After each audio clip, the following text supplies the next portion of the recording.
आज हम एक ऐसे व्यक्ति के जीवन और करियर के आप कह सकते हैं परतों को खोलेंगे, जिनका नाम शायद रोजमर्रा की राजनीतिक चर्चाओं में उतना सुनाई ना देता हो, हाँ, ये बात तो है। लेकिन जिनका किरदार खासकर राजस्थान के शुरुआती प्रशासनिक ताने-बाने को बुनने में बहुत अहम रहा है। हम बात कर रहे हैं CS वेंकटाचारी की। बिल्कुल। हमारे पास जो जानकारी है वो उनकी पृष्ठभूमि पर रोशनी डालती है, उनकी अलग-अलग भूमिकाओं पर, और हाँ, कुछ ऐसी उपलब्धियां भी हैं जो वाकई मतलब काफी अनूठी हैं। हाँ, बिल्कुल।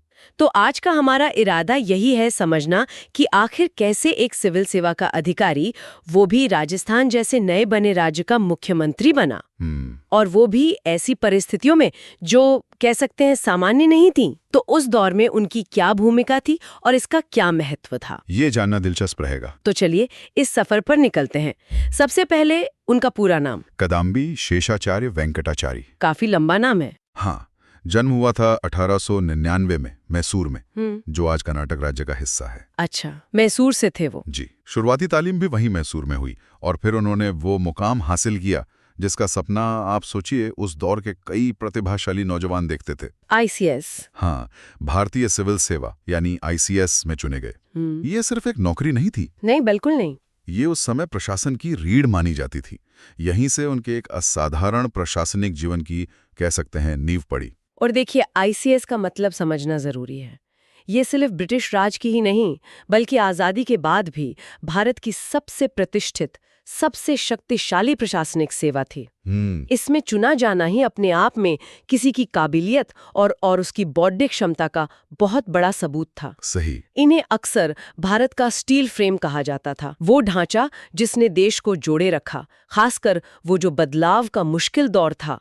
तो वेंकटाचारी का इस सेवा में होना, ये उनके प्रशासनिक कौशल की गवाही देता है। हाँ, और दिलचस्प बात यह है कि उनका अनुभव सिर्फ ब्रिटिश भारत के प्रशासन तक ही सीमित नहीं था। अच्छा। हाँ, आज़ादी से पहले वो जो रियासतों का दौर था, उसमें भी उन्होंने महत्वपूर्ण भूमिकाएं निभाईं।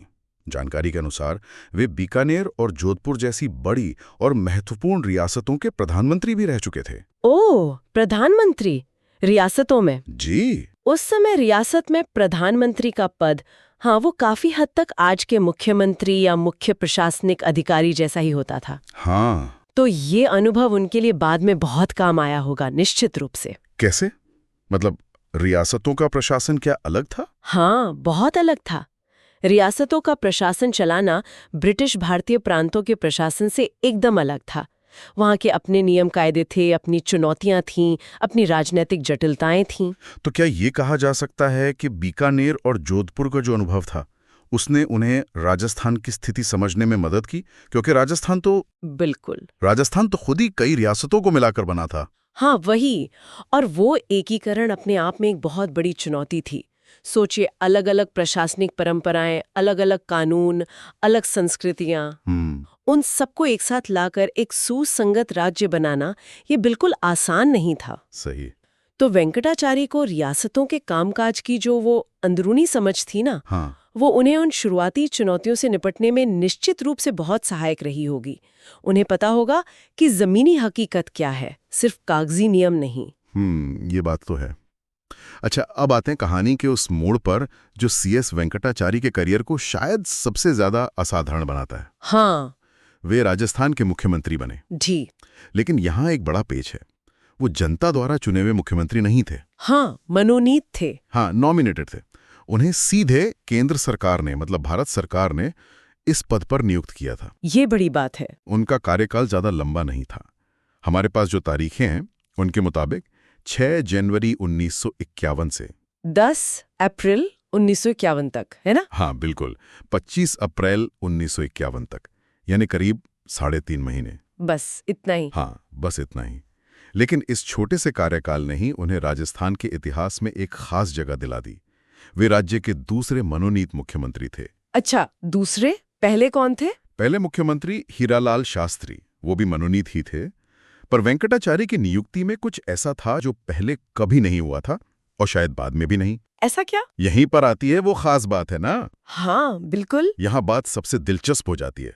ऐसा क्या था जो उनकी नियुक्ति को इतना अनोखा बनाता है? जो बात उन्हें भारतीय प्रशासनिक और राजनीतिक इतिहास में लगभग, मैं कहूँगी, अद्वितीय बनाती है वो ये है कि वे शायद भारत के एकमात्र ऐसे आईएएस अधिकारी थे। उस समय तो आईसीएस थे। हाँ, उस समय के आईसीएस अधिकारी जो बाद में आईएएस कहलाया, जो अपनी सेवा में रहते हुए मतलब बिना इस्तीफा दिए किसी राज्य के मुख्यमंत्री बने। एक मिनट, क्या मतलब वो एक कार्यरत सिविल सर्वेंट थे और साथ ही राज्य के मुख्यमंत्री भी? जी हाँ। ये तो नियमों के हिसाब से कैसे संभव हुआ? आमतौर पे तो हम यही सुनते हैं, यही मानते हैं कि सिविल सेवक राजनीतिक पदों से दूर रहते हैं, तटस्थ रहते हैं। सही कहा। यही तो इसे इतना असाधारण बनाता है। सामान्य प्रक्रिया और परंपरा यही थी और आज भी है कि अगर कोई सिविल सेवक सक्रिय राजनीति में आना चाहता है या कोई राजनीतिक पद स्वीकार करना चाहता है तो उसे पहले अपनी सेवा से त्यागपत्र देना होता है। हाँ बिल्कुल। सिविल सेवा की निष्पक्षता और तटस्थता बनाए रखने के लिए ये जरूरी माना जाता है। वेंकटाचारी का सेवा में बने रहते हैं मुख्यमंत्री बनना इस स्थापित नियम और परंपरा का एक बहुत बड़ा अपवाद था। तो ये इशारा करता है कि उस समय राजस्थान में हालात कितने असाधारण समझे गए होंगे। यकीनन। तो फिर सवाल उठता है कि ऐसा क्यों किया गया? क्या ये सिर्फ प्रशासनिक जरूरत थी कि भाई एक अनुभवी अफसर चाहिए था, या इसके पीछे कोई राजनीतिक कारण भी थे?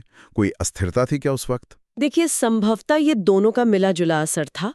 हमें 1951 के राजस्थान की कल्पना करनी होगी। हाँ। राज्य अभी नया नया बना था, कई बड़ी छोटी रियासतें अभी पूरी तरह से एकीकृत नहीं हुई थीं, उनकी प्रशासनिक व्यवस्थाओं को एक करना बाकी था। अच्छा। राजनीतिक ढांचा भी शायद अभी उतना मजबूत नहीं हुआ था, लोकतांत्रिक प्रक्रियाएं बस स्थापित हो ही रही थीं। ऐसे नाजुक दौर में केंद्र सरकार को शायद ये महसूस हुआ होगा कि राज्य को एक स्थिर और अनुभवी नेतृत्व की जरूरत है, कोई ऐसा जो राजनीतिक खींचतान से ऊपर उठकर प्रशासनिक मशीनरी को पटरी पर ला सके। तो एक तरह से उन्हें ट्रबल शूटर या संकट मोचक के तौर पे लाया गया। हाँ, कुछ ऐसा ही समझ सकते हैं।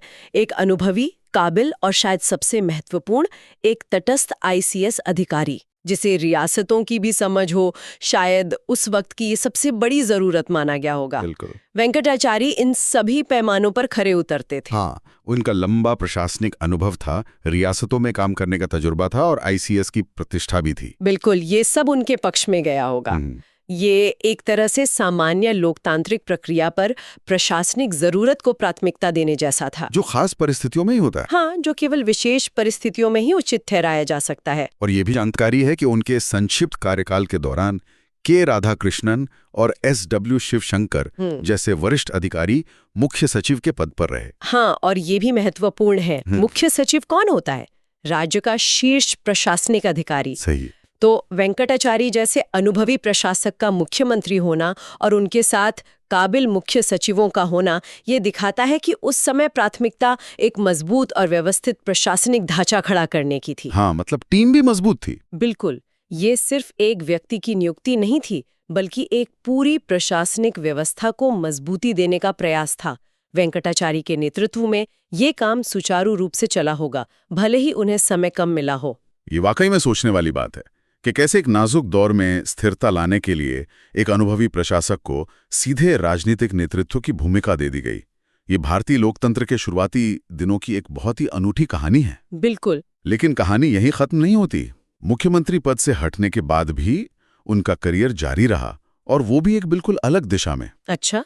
हाँ, ये भी काफी दिलचस्प है कि उन्हें कनाडा में भारत का राजदूत, उस समय हाई कमिश्नर कहते थे, नियुक्त किया गया। अरे वाह, प्रशासन से सीधे कूटनीति में। हाँ, सोचिए, कहाँ रियासतों का प्रशासन, फिर एक नए राज्य का मुख्यमंत्री पद, और फिर सीधे अंतर्राष्ट्रीय कूटनीति का मंच। बिल्कुल, ये उनके अनुभव की चौड़ाई को दिखाता है और उनकी काबिलियत पर कितना भरोसा था सरकार को, ये भी दिखाता है। रियासतों की जटिल राजनीति और प्रशासन को समझना, फिर एक सद्य बने चुनौतियों से जूझ रहे राज्य का शीर्ष नेतृत्व संभालना, और उसके बाद कनाडा जैसे महत्वपूर्ण देश में भारत का प्रतिनिधित्व करना, ये किसी भी व्यक्ति के करियर का एक असाधारण ग्राफ है। सही कहा। इससे पता चलता है कि उनमें अलग अलग तरह की भूमिकाओं को निभाने की क्षमता थी, और उन्होंने अपने इन तमाम विविध और महत्वपूर्ण अनुभवों को सिर्फ जिया ही नहीं, बल्कि आने वाली पीढ़ियों के लिए सहेज कर भी रखा। उन्होंने एक किताब लिखी। अच्छा, किताब भी लिखी? हाँ, जिसका शीर्षक है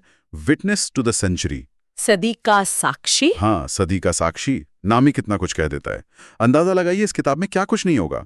रियासतों के विलय की अंदरूनी कहानियां होंगी। हाँ, आज़ादी के बाद के शुरुआती सालों की चुनौतियां होंगी, एक प्रशासक और फिर एक राजनयिक के तौर पर उनके अपने अनुभव। निश्चित रूप से उस दौर के किसी व्यक्ति के संस्मरण, खासकर उनके जैसे व्यक्ति के जिन्होंने इतने अलग-अलग और महत्वपूर्ण पदों पर काम किया हो, वो ऐतिहासिक दृष्टि से सोने की खान जैसे होते हैं। हाँ, ये तो है। सरकारी फाइलें और दस्तावेज हमें घटनाओं का एक खाका तो दे देते हैं, पर उस समय का माहौल कैसा था, निर्णय क्यों और कैसे लिए गए, पर्दे के पीछे क्या चल रहा था, ये सब अक्सर ऐसे ही संस्मरणों से पता चलता है। विटनेस टू द सेंचुरी यकीनन 20वीं सदी के भारत को, खासकर उसके परिवर्तन के दौर को समझने के लिए एक महत्वपूर्ण स्रोत होगी। तो अगर हम सब बातों को समेटते हुए ये पूछें कि राजस्थान के लिए सीएस वेंकटाचारी का मुख्य योगदान क्या माना जाना चाहिए? कार्यकाल तो बहुत छोटा था, फिर भी क्या उनकी कोई स्थायी छाप रही? देखिए, जैसा मैंने कहा, कार्यकाल की लंबाई ही हमेशा महत्व तय नहीं करती, खासकर ऐसे महत्वपूर्ण समय में। सही। उनका सबसे बड़ा योगदान था उस शुरुआती नाजुक दौर में राजस्थान के प्रशासन को स्थिरता देना और उसे एक व्यवस्थित ढांचे में ढालने में मदद करना। अच्छा। जैसा हमने पहले बात की, अनेक रियासतें थीं जिनकी अपनी अलग-अलग प्रशासनिक पहचान थी, कार्यशैली थी।